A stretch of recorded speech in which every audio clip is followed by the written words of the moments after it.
You know, the Republicans have been fighting President Obama on almost every nomination, blocking it all along the way. The one that really everybody's concerned about is Elizabeth Warren. She was already picked to set up the Consumer Financial Protection Bureau, and everybody believes that she is the perfect person to head that up. It was her idea in the first place. But the Republicans blocking all those nominees. So what do we do about it? First, let me show you how they're blocking them. Look, they streamlined the process a little bit, and it's still terrible. You still need 975 positions need to be confirmed to get past the Senate.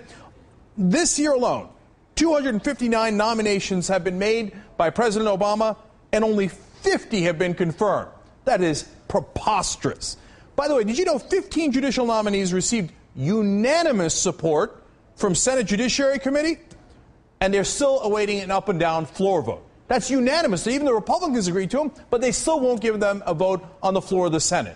They are gumming up the works in historic proportions. In fact, I can prove that to you. Let me give you the numbers on all the different presidents. When you look at President Carter, 91.9% of his nominees were confirmed. Reagan, 93.1%. Bush, 79.3%. Clinton, 84%. Bush, 86.8%. And look at that. President Obama all the way down at 62.5%, which means the Republicans are blocking everything. And it is historic, as you see from the numbers there. And what are they doing with Warren? Well, they're saying, hey, we got a cute trick. If we are not in recess, then you can't do a recess appointment. So when the Senate goes into recess, the House will not. They will, before the 4 days are up, because 4 days is usually what they go with as a standard, where they make a recess appointment, well, the House will do a pro forma session. Boehner will bring them back in, so the president cannot do a recess appointment. Well, that is extraordinary. If I was the president, I would do something equally extraordinary. But it's not unprecedented.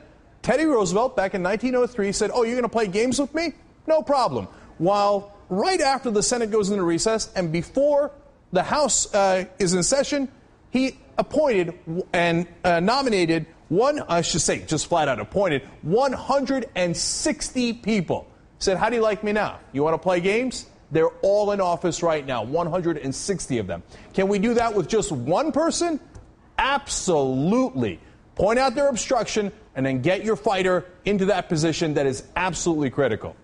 All right, now let's talk about this. Joining me is Adam Green. He's the co-founder of the Progressive Change Campaign Committee. Adam, talk to me about how we can do this. I mean, one way is, as I explained, you know what? We don't need 4 days. The president could just do it, right? There are a couple of other ways that the president can go forward if he wants to. What are those? Well, there's a critical first step that we should get on the table, which is he actually make the appointment. He has not appointed Elizabeth Warren to this position yet, which is kind of a prerequisite. After he makes the appointment, Republicans have a choice. They can stand in the way of someone who essentially is an icon at this point, someone who stands for the proposition that Wall Street needs to be held accountable, and she's known as one of the few people willing to do it. They can stand in the way of this public tide, or they can cave, and I think they would cave. But the president actually has the constitutional power to tell Congress, you are adjourned. You are goodbye, sir. Sirs, ma'ams, goodbye.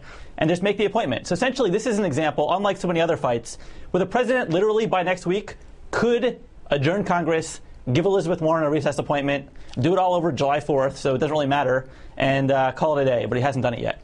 You know, let me quote the 14th Amendment for you. It says, with respect to the time of adjournment, the president may adjourn both houses of Congress to such time as he shall think proper. End of this. Right. Okay, there's the United States Constitution. But, Adam, you know what the White House is going to say. They say, well, look, if we do that, Fox News is going to go crazy, Republicans are going to go crazy. They say, oh, nobody's done this before. How dare you? This is extraordinary. It is a power grab, etc. How do you respond to that? Right. It's so extraordinary that it's right there in the Constitution, right? I mean, if we wanted to address this obstruction and we're like, we're going to do the most amazing thing possible, we're going to have a constitutional amendment to stop this obstruction, it would look exactly like it just looked on that screen right there. He just has to use his power. And I got to be honest with you, what's holding back this White House is some warped idea that what Americans want most out of a president is compromise. They want him to get along. That's just untrue. Americans don't want bad compromise. Americans don't want compromise with bad faith negotiators. Americans would much rather have a president who fought for Elizabeth Warren, who will hold Wall Street accountable. or a president who fought to raise taxes on rich people and to not cut Social Security and Medicare.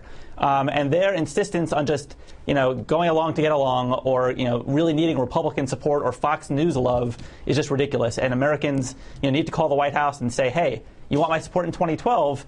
Go to bat for me now.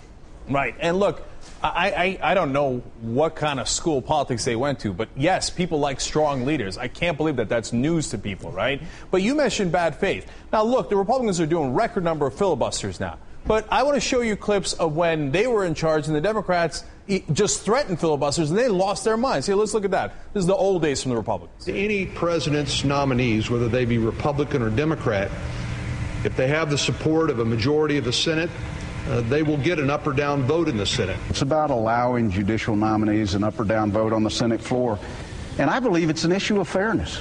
Any president's judicial nominees, after full debate, deserve a simple up or down vote.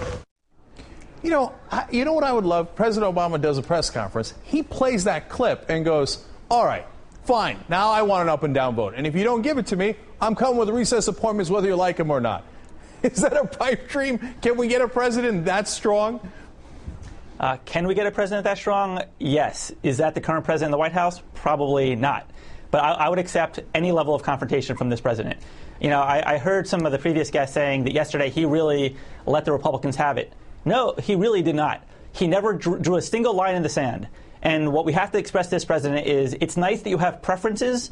It's nice that you technically supported a public option or technically wanted Elizabeth Warren or wanted Wall Street held accountable. But if you're unwilling to draw a line in the sand and say, we will not go forward without this precondition, and if Republicans oppose me, I will barnstorm across their states and their districts until they cave because I know their voters are on my side. Until we have that kind of leadership, well, we're going to lose on every single issue. And I join you in being very fearful that this president might be about to give away the farm. It's going to be really bad news for anybody on Medicare, anybody on Social Security, anybody who wants to tax the rich. Look, we need him to actually fight. If you're going to be a leader, you need to take a certain degree of risk. Yes, being strong like that takes some risk. But if you don't take that small amount of risk when you've got the polls and the American people behind you, then that's not really leadership. But look, let's see what the president does. He can go ahead and appoint Elizabeth Warren, and he can fight and stand strong in the budget talks that are going on now. So we'll see how that turns out. Adam Green, as always, thank you for joining us. We do appreciate it.